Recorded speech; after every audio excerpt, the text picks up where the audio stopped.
when someone has just returned from vacation.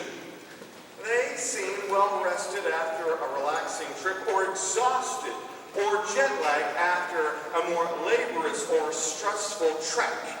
They're usually quick to talk about their adventures and what they encountered, or to show you an endless reel of pictures from their escapades. Often, you'll notice a tan, or more likely a sunburn. Following a trip, people are just a little different. But without fail, these post-vacation novelties fade rather quickly.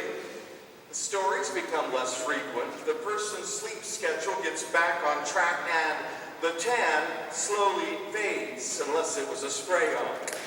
Things slide back to normal. Well, unfortunately, our spiritual lives are not much different. From time to time, we hear stories of unique spiritual experiences, be it a retreat, a talk, a personal encounter, which transform the life of a Christian, leading them deeper to prayer, and often compelling them to greater acts of charity. We hope and pray that it sticks, but often the initial zeal slowly fizzles out, and the person returns to their old ways. Actually, this happens with all of us on an almost weekly basis at a smaller level. How often we leave Sunday Mass or the confessional confident that we will begin things anew, only to realize that nothing is really different. We have worshipped and experienced the Lord, yet not much has changed. And when we go to confession, we repeat the same sins we said the last time. And as I say these words, I often think of my brother Glenn. I mention him in homilies because he probably won't come here in the near future. Glenn used to sit down when we were younger, much younger, I'm thinking 40 years or so ago, and he listened to the Billy Graham crusades. Anyone remember those days? And I'm sure my brother knelt 10 times in a row to give his life to Christ, and it never changed him, and he thought it doesn't work. Isn't that sometimes how we feel or experience these things?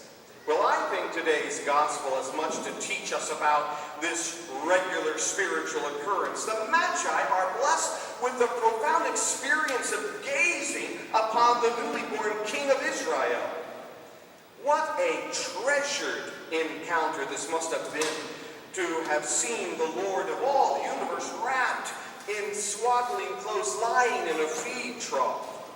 Few humans in all of history have been so privileged to experience such a moment. Because of the depth of their experience, the Magi simply cannot be the same afterward. The reality of the moment was too great. Therefore, instead of following their original plan and returning to Herod, the text says they departed for their country by another way. Now, this change in their itinerary expresses a deeper spiritual experience. Quite simply, they cannot be the same as they were before they encountered the Christ. The truth is too great. In the language of the tradition of the church, the Magi experienced a metanoia. Metanoia is a Greek word which literally means a change of mind, a change of heart. It expresses the impact an encounter with Jesus should have in our lives.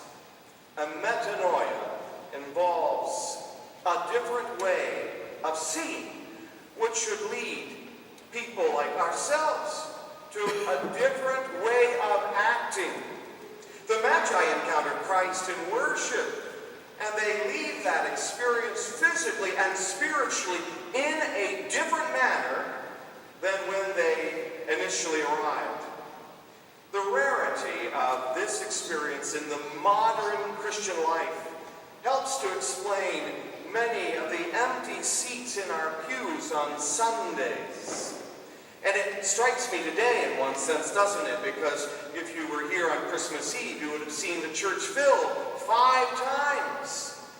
And yet today, many of those, I'm sure, are still in bed.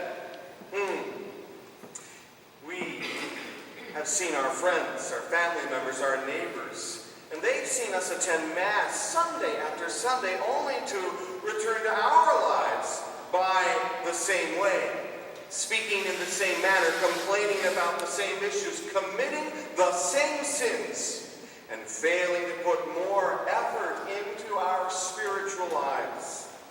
How could we possibly expect others to join in this worship, to give time out of their week, to sacrifice a portion of their income, to humbly follow a series of rules and guidelines, if at the end of the day we are the same after all of it? For too long, our own lack of metanoia has provided a roadblock, hindering others from experiencing their own change of heart and mind. However, as it is so often the case, this area of weakness can become our greatest strength in evangelization. Our first reading sees the prophet Isaiah imploring Jerusalem and her inhabitants to rejoice because of the light that envelops them, while darkness and clouds surround the rest of mankind. This light, the light that shines in the individual who knows God, who has met him, and has his or her mind changed because of him, serves as a light for others to follow the Lord's ways. We're told, nations shall walk by your light, and kings by your shining radiance. They all gather and come to you. The person who has obviously met the Lord and shines because of it has an infectious and attractive impact on all they meet. Our metanoia, the light of our life, our conversion, provides others with a guide to encounter Jesus Christ. So, my friends, does our experience of Sunday worship here at St. Peter's, of Catholic life, or of our parish change our heart, our mind? The Magi worshiped Jesus in a manger, and they went away different. We worship Jesus Christ truly present on the altar, in the tabernacle, and within our hearts in the Eucharist each Sunday. Do we come away from this experience different, with a change of mind and heart? This solemnity of the Epiphany of our Lord, we ask that our encounter with the Lord Jesus Christ may lead to a change of our minds, our hearts. Our friends, our neighbors, our family members are counting on the light that our experience of Christ has brought us to bring that light into their lives. May God help me, may God help each one of you this day to bear that light brightly, so that others may come and worship too the newborn King.